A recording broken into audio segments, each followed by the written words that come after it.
Hi there, this is Joanne from TrueAuthenticPower.com, tapping.me, and I'm also the creator of the program Catapulting to Confidence. I want to do an audio today about this common, it's all good phrase, because I think there's a deeper message here that is being overlooked, and I want to give a different point of view. I work with people's energy in their subconscious mind. When something is hurtful and it's painful and you're covering it up by saying, oh, it's all good, it may be all good down the road. But right now, when it hurts like hell, when you're suffering, when you're angry, when you're ticked off, when you're emotionally hurt, it is not a good idea, in my opinion, from an energy subconscious standpoint, to say it's all good. And here's why. Every time we negate our feelings, shut them down, pretend like they don't exist, that is causing a wound, as if to say, I don't matter, my feelings don't count, I'm not important, it's not okay to feel that way. And all of those were programmed in us by other humans. It shuts down our own internal guidance. It shuts down what is okay to feel. And if we were given a wide range of emotions, why is it not okay to feel those emotions, process them, and get to a higher level of thinking, of acting, of intuitive guidance? I don't agree with that it's all good phrase. It may have lessons that are going to open you up, but when you are really hurting, you're beating yourself up to say, oh no, it's all good. That immediately puts a conflict into the energy and subconscious, as if to say, oh, when I'm hurting, it's all good. Do you really want to anchor that together? Do you really want to encourage more pain? Do you really want to encourage a pattern of, oh, even when it hurts, I'm okay with it? Nobody's okay when it hurts. We're trying to escape it. We're trying to get away from it. Now, it may have a bigger meaning, and you may be at a place where you can see that, but it is important. I can't stress this enough. It is so important to allow your emotions to flow through you, to tap, to get them to a place where there's a deeper understanding and a more intuitive nudge to get to your core values.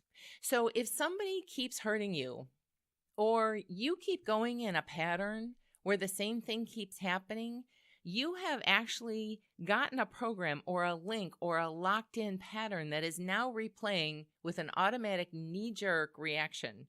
And every time you say it's all good, when it's not. I don't know who started that phrase or where that came from, but I hear that by so many people who think you're supposed to be positive all the time, do the positive affirmations, and everything's going to work out okay. I'm here to tell you, I have worked with oodles of clients who did just that, who now in their 40s, 50s, 60s, and actually even in their 70s are now still undoing the patterns of all of that BS. And I'm sorry, but I really am emotional about this and feeling like that's so not a good message. Not to say that events and things that break us open don't have goodness down the road, that they're not trying to help us down the road. But when you are in the middle of a high tide of emotions and you're pretending like you don't hurt, pretending like it doesn't feel unsafe, pretending that that didn't just take a hit to your energy or your subconscious, I just truly believe that's a mistake in thinking. Here's what I have learned through the process of delving deeper into the subconscious triggers and the energy that gets locked and linked. Whenever you are negating what you are feeling, it is not the opportunity to take it out on them, to blame them, to see what they are doing. It is an opportunity to open you up. But it is also an opportunity to ferret back to where that started.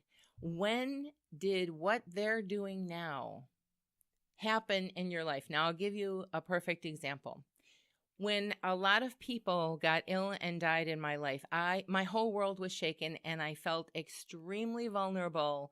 My world was shaking because I was left with all these emotions and no one to help me soothe it, comfort it, process it. I did a lot of my own energy work with other practitioners doing EFT, and I wasn't getting very far.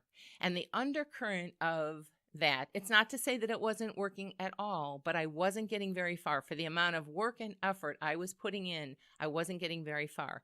Some part of me knew that there was an unsafe feeling underneath. Now, all of those events were triggering that from when I felt what I felt when I was little.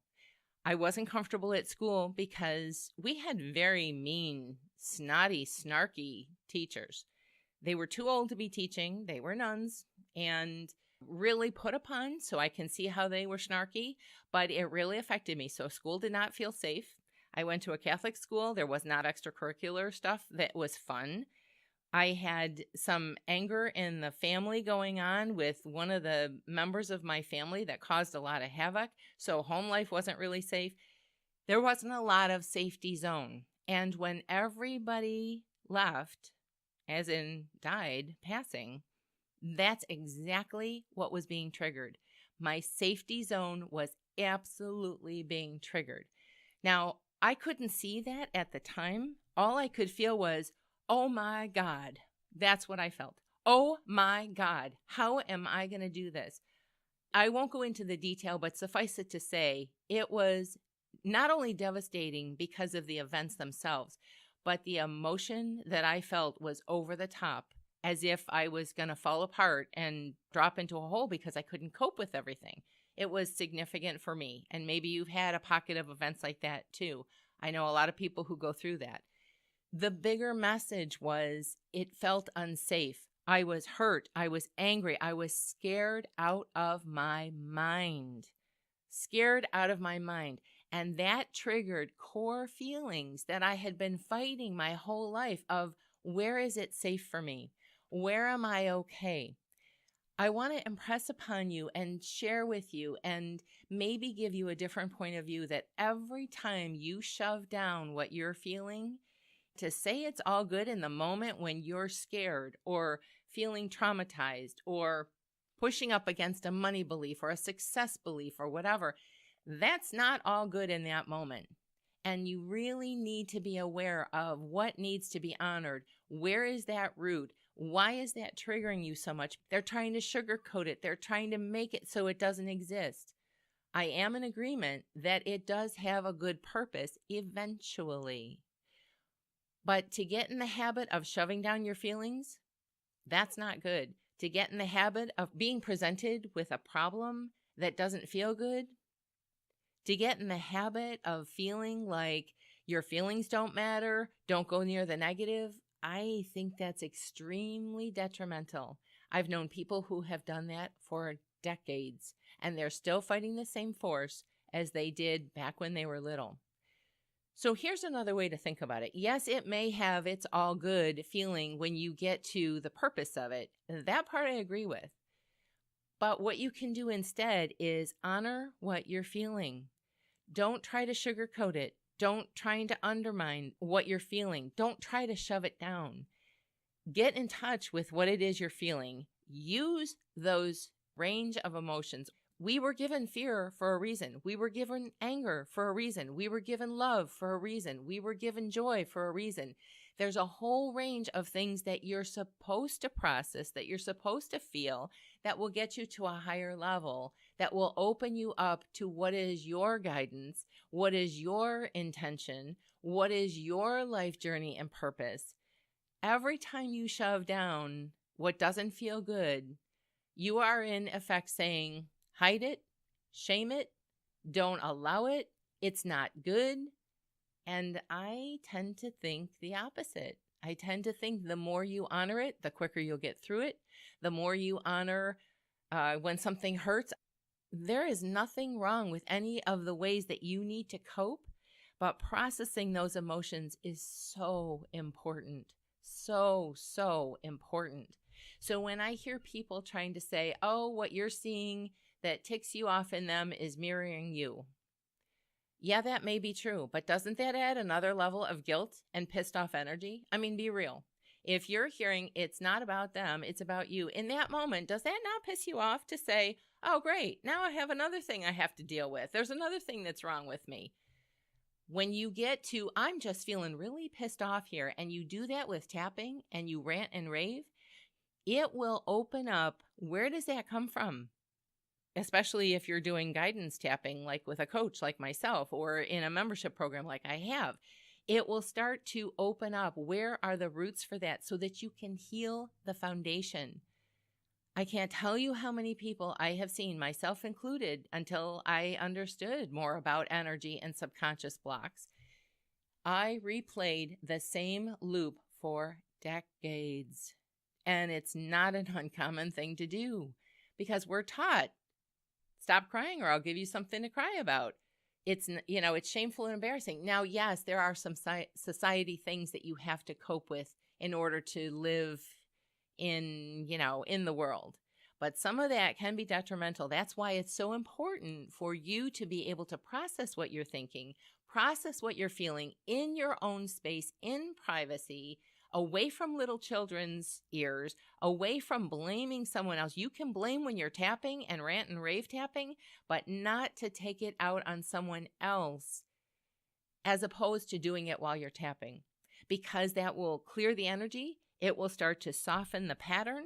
It will start to, especially if you're asking the right questions, start to show you where those roots are that caused the pattern, the foundation of the anger, the hurt, the being put upon, the being used, the people pleasing, all the things that work against you instead of being able to listen to what's my inner guidance and how can I make that stronger so that what I do, how I live, how my life unfolds is right and good for me.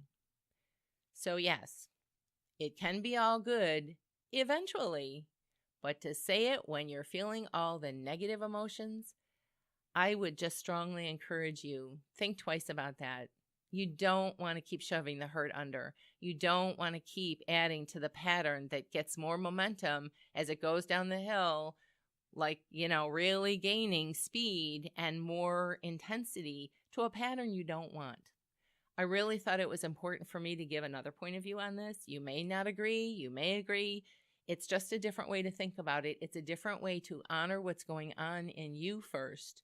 And I've seen that work amazing, miraculous outcomes. So I wanted to share the other side of the story of, yeah, it's all good eventually, but not now, not when I'm really hurting.